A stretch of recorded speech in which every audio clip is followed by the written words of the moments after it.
여러분, 시편 23편을 읽으면서 우리는 다양한 각도에서 이 말씀을 이해할 수 있습니다. 성군 다윗, 믿음의 사람 다윗, 그분이 지었다고 하는 이 시편 23편은 여러 각도로 또 두고두고 어떤 현장에서도 이 말씀은 은혜가 됩니다. 저는 오늘 이 본문 속에서 오늘날 이 코비드가 왕성하게 또 이렇게 어려움을 끼치고 있는 이런 모습 속에서 이 시편을 어떤 각도에서 보고 싶고 하니 우리 영혼의 목자이신 주님이 우리 인생들을 쉬게 하시는 그 모습을 함께 생각해 보려고 합니다. 그러므로 우리를 쉬게 하시는 내 영혼의 목자와 같은 말씀입니다. 오늘날 여러분들 우리 현대인들의 삶을 보면 얼마나 부지런한지 모릅니다. 이 부지런함은 정말 그 어느 시대보다도 또 어느 곳에서보다도 어떤 나라보다도 우리 대한민국 국민들의 열심과 부지런함, 심지어 신자들까지의 부지런함은 상을 줄 만큼 대단합니다. 그 부지런함을 근데 가만히 생각해 보면 참 얼마나 인생을 피곤하게 하는지 모릅니다. 아이들 공부하는 모습 보면 어릴 때부터 아니 초등학교 들어가기 전까지 무슨 공부를 그렇게 시키는지 또 초등학교 때 배울 공부를 미리 다 공부시키고 아니 어릴 때부터 예체능은 물론이고 아예 미국 사람이 하는 영어 공부까지 시키면서 어린 아이들 대단히 부지런하다 그럴까요? 피곤하다 그럴까요? 요즘 코비드 19으로 인해서 직장 생활이 좀 뜸해지기는 했지만 그 이전까지 우리는 얼마나 많은 부지런함을 가지고 직장을 두 군데, 또 어떤 세 군데, 때로는 낮과 밤을 번갈아 가면서도 일하는 모습들을 보면서 한편으로는 대단하다 하지만 또 한편으로는 얼마나 현대인들이 이렇게 피곤한 삶을 사는가. 그렇게 직장을 갖지 않으면 안 될 정도로 삶은 빡빡하다는 말이겠죠.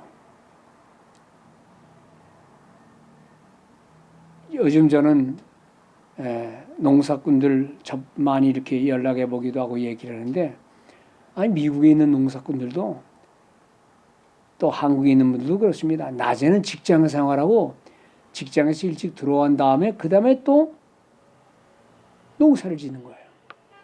주중에는 열심히 직장 다니고 주말에는 또 농사 짓느냐고 눈끝을 새 없이 바쁜 모습 보면서 참 현대인들의 이 피곤한 모습을 우리가 보게 되는 거죠. 물론 누가 말하기는 아주 부지런하다라고 말할지 모르지만 사실 그렇게 부지런하게 살면서 많은 걸 쌓는 삶을 살아도 삶의 수명은 그저 7, 80, 8, 90 넘지를 못하면 이게 사실 우리가 생각을 좀 많이 해봐야 되겠죠. 옛날에는 봄에 씨를 뿌리고 여름에 땀 흘려 풀 뽑고 가을에 거둔 다음 늦가을부터 쉬면서 그 다음 몇 달 후에 이 씨를 뿌리기 전까지는 마음대로 쉬는 생활을 했는데 요즘엔 그렇지도 못합니다. 논에도 물 다 뺀 다음에 비닐하우스를 설치해서 또 이른 봄 각종 야채나 딸기를 이렇게 장만하는 사람들을 보면 참 머리도 지혜도 똑똑하지만 참 피곤한 삶을 사는 게 아닌가. 옛날에 우리 선조들 그저 해 뜨면 일어나고 해 지면 집안에 들어가서 그저 오손도손 얘기하는 일들 이렇게든 저렇게든 인생은 그저 7, 80, 8, 90의 삶을 살면서 오늘 현대의 사회는 인생들을 아주 피곤하게 만들어가고 있다는 사실을 우리가 압니다. 그 누구도 여기에서 예외가 될 수 없을 정도로 현대 사회에서 살으려면 이럴 수밖에 없다는 거죠.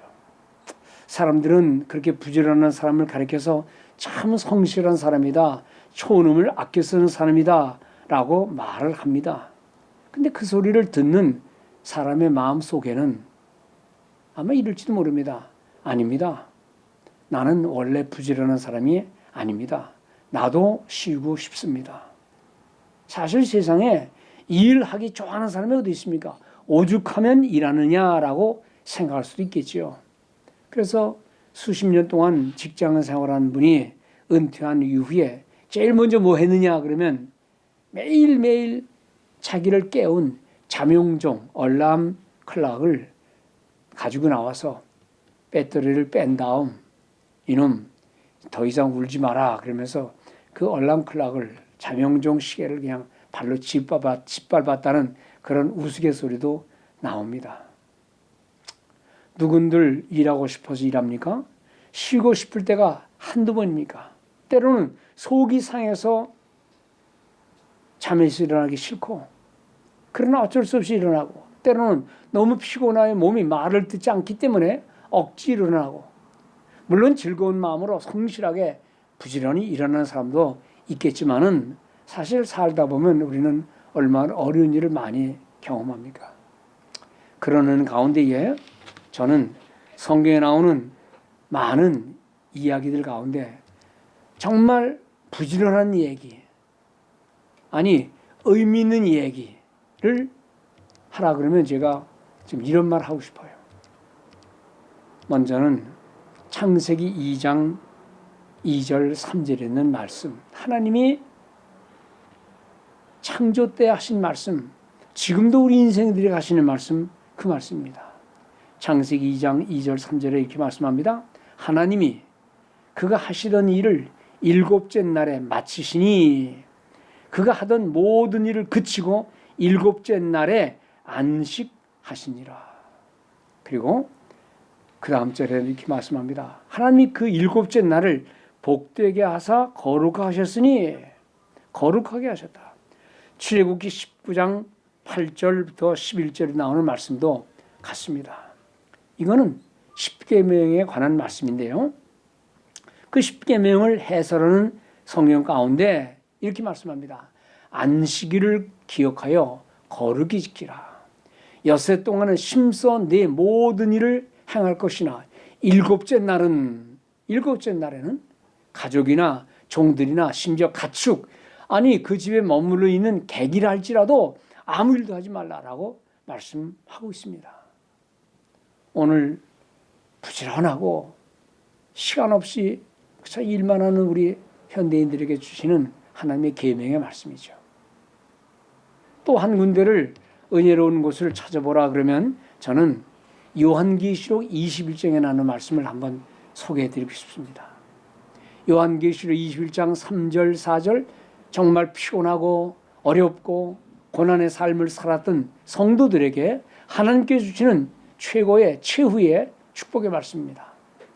내가 들으니 보좌에서 큰 음성이 나서 이르되 보라 하나님의 장막이 사람들과 함께 있음에 하나님이 그들과 함께 계시리니 그들은 하나님의 백성이 되고 하나님은 친히 그들과 함께 계셔서 모든 눈물을 그 눈에서 닦아주시니 다시는 사망이 없고 애통하는 것이나 곡하는 것이나 아픈 것이 다시 있지 아니하리니 이는 처음 것들이 다 지나갔음 이리라.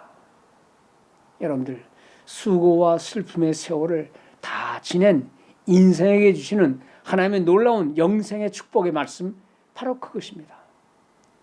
저는 이 창세기에서 그리고 요한계시록을 통해서 수고와 눈물의 세상을 떠나는 이 세상을 사랑하는 성도들에게 이 모든 눈물을 닦고 쉼을 주시는 하나님의 모습을 그 자비한 모습을 이제는 모든 일을 쉬라고 말씀하시는 하나님의 말씀을 우리가 바라보게 되는 것입니다.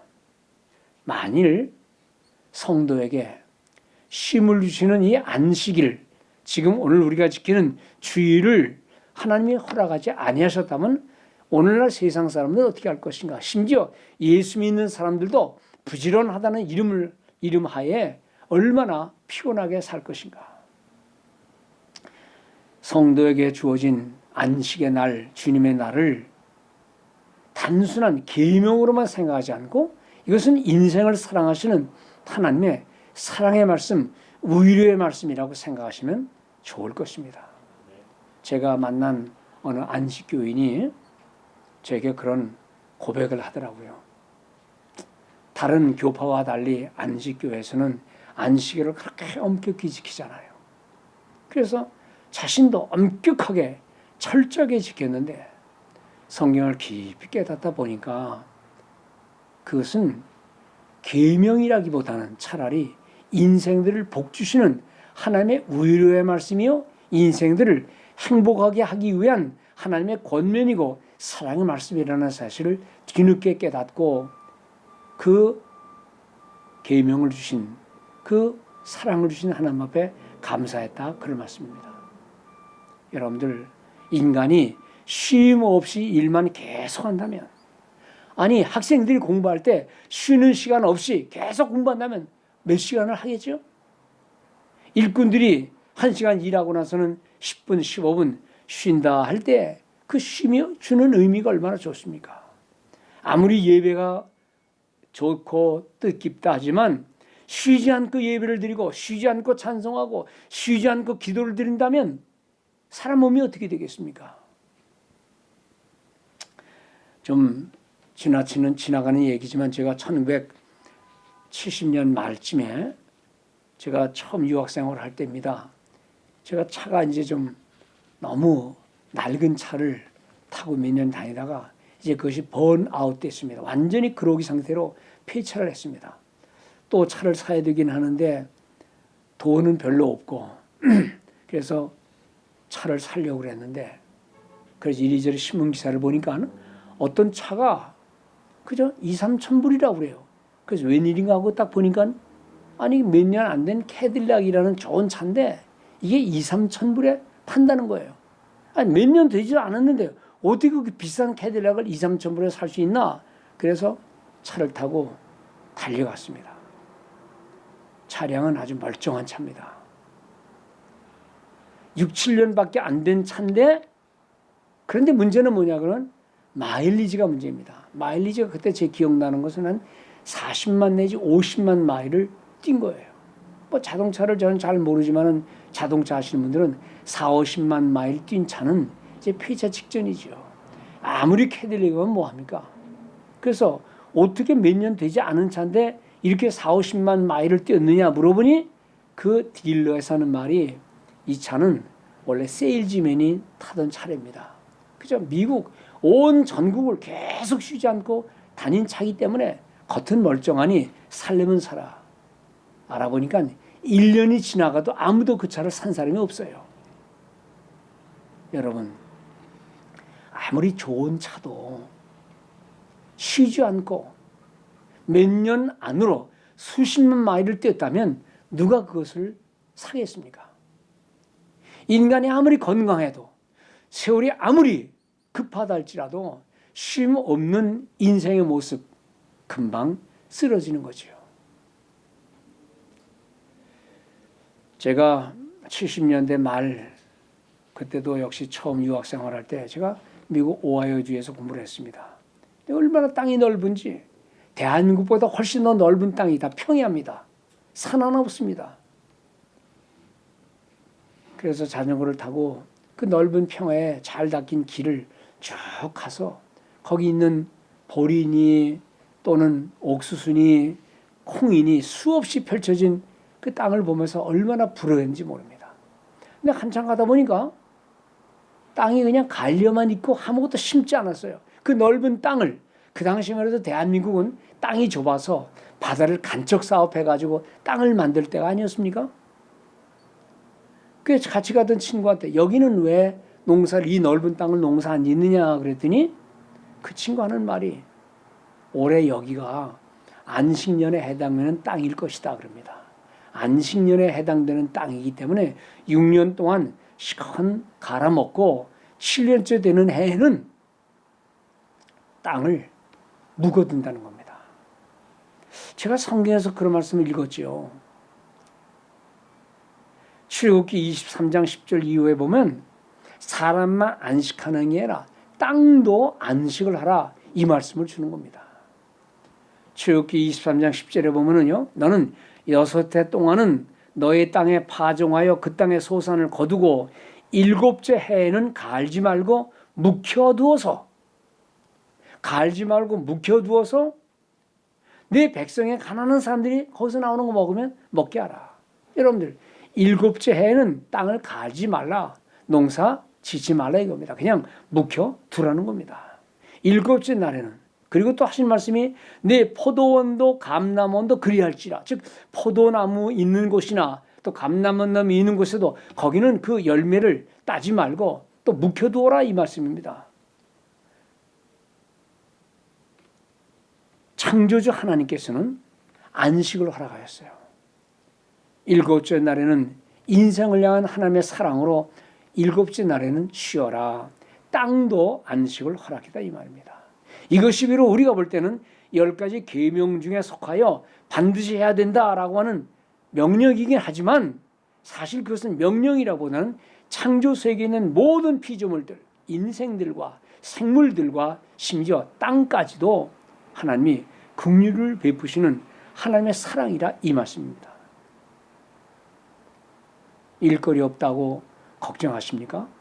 예, 물론 경제적인 어려움 당하는 것은 우리가 넉넉히 이해하고 동정할 수 있지만, 그러나 그동안 너무 오랫동안 긴 세월 동안 땀 흘리며 일하느라고 쉬지 못했던 우리 인생들이 주시는 휴가 기간이라고 생각하시면서도 여러분들 쉼의 기간을 하나님의 감사하면서 쉬기를 바랍니다.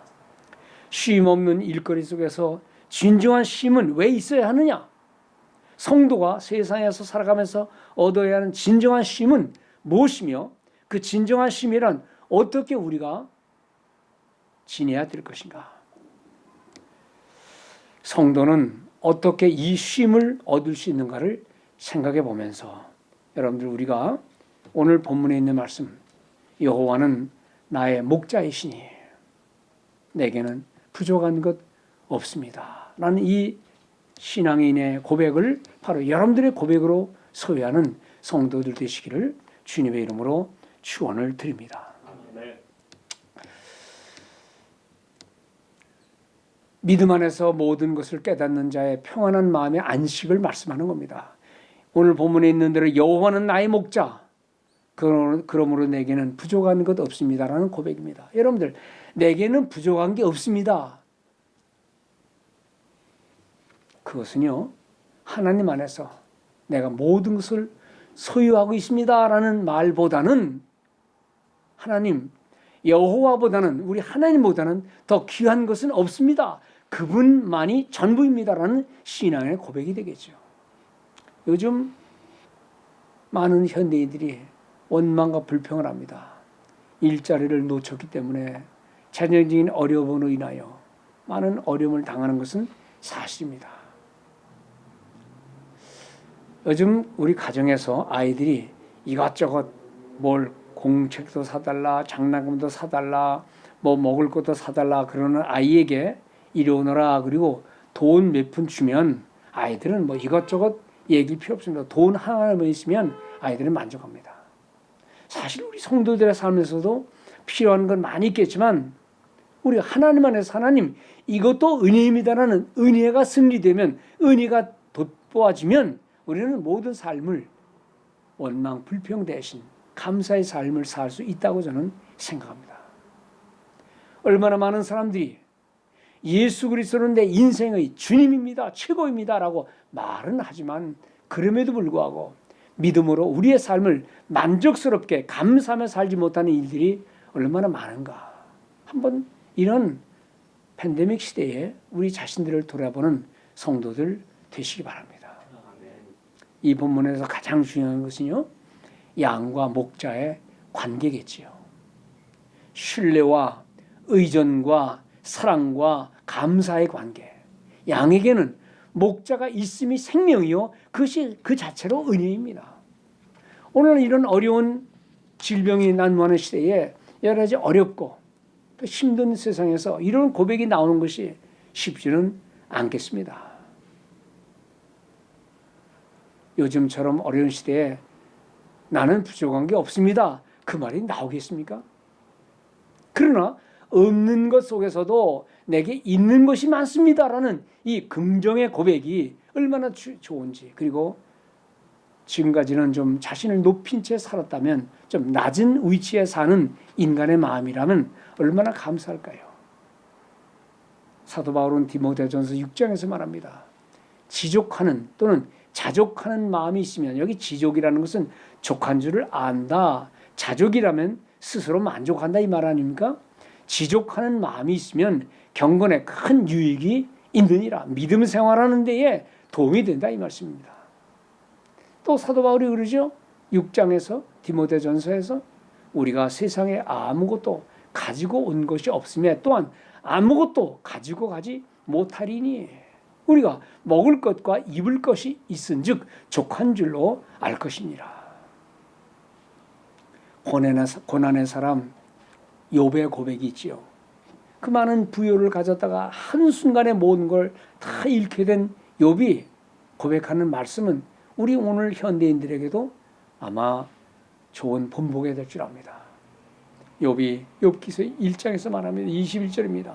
내가 모태에서 알몸으로 나와 싸운즉 또한 알몸이 그리로 돌아올지라.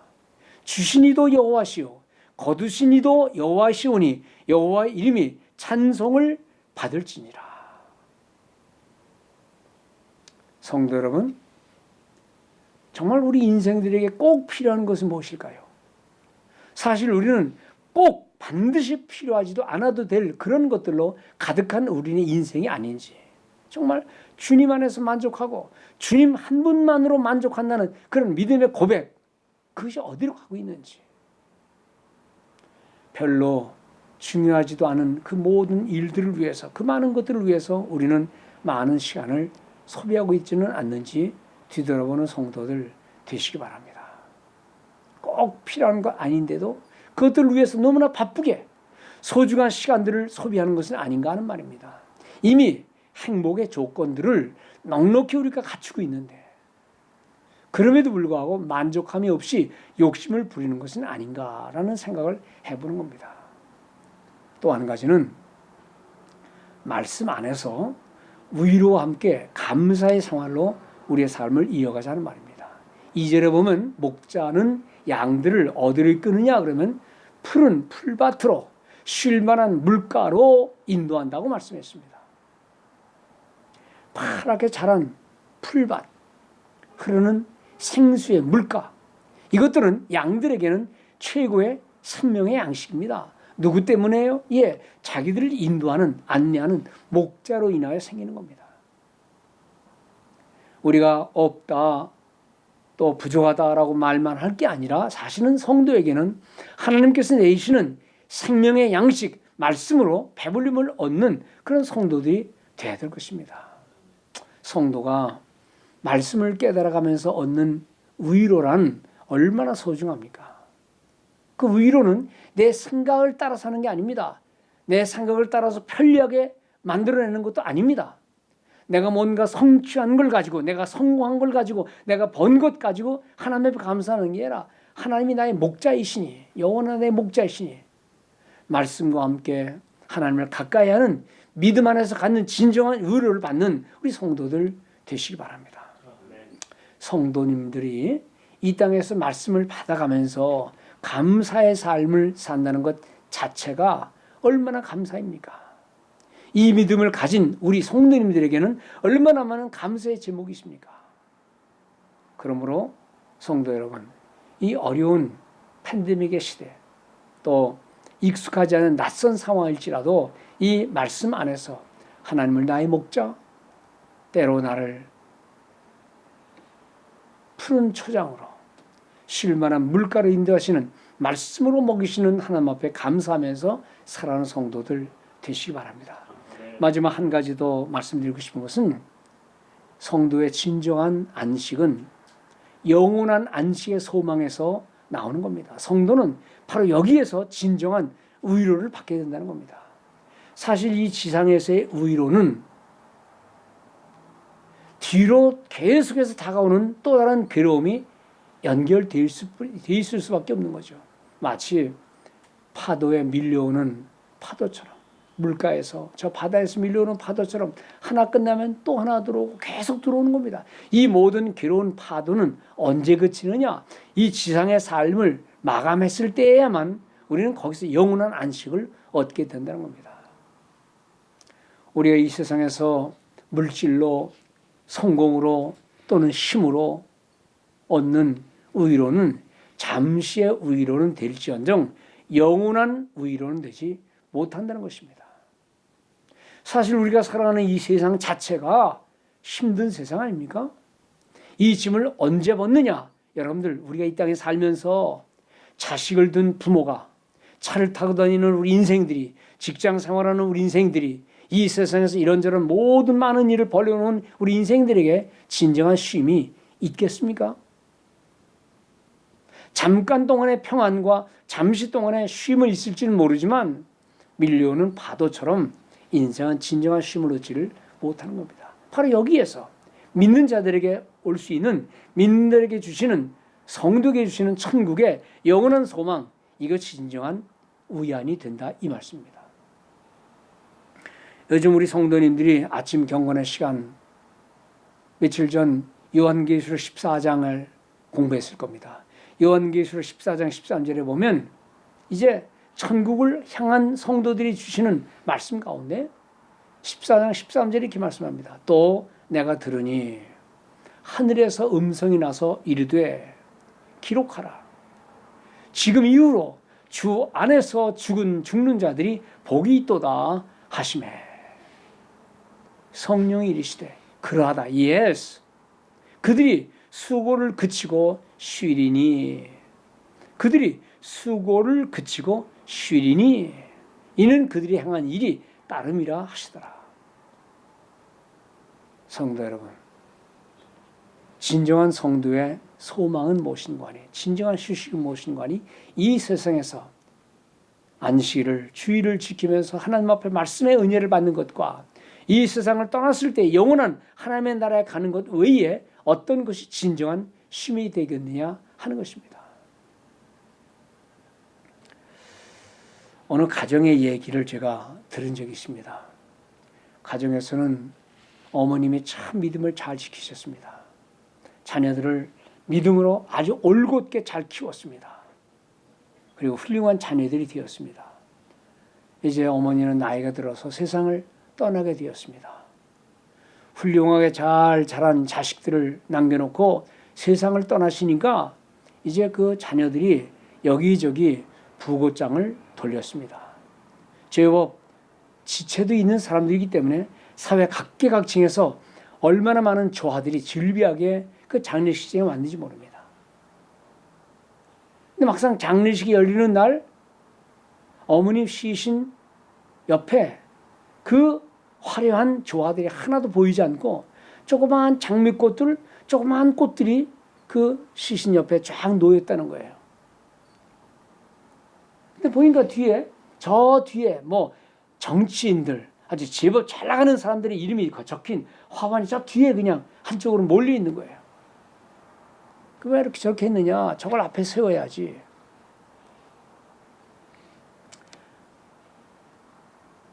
유가족들이 이렇게 말했답니다.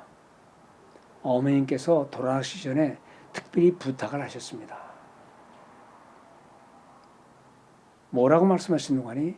내 주변에서 지금까지 내가 돌보고 후원했던 선교사님들이 내가 세상 떠났다 천국 갔다는 얘기를 들으면 인사 편지를 보낼 것이고 조그마한 꽃들을 보낼지 모르겠다.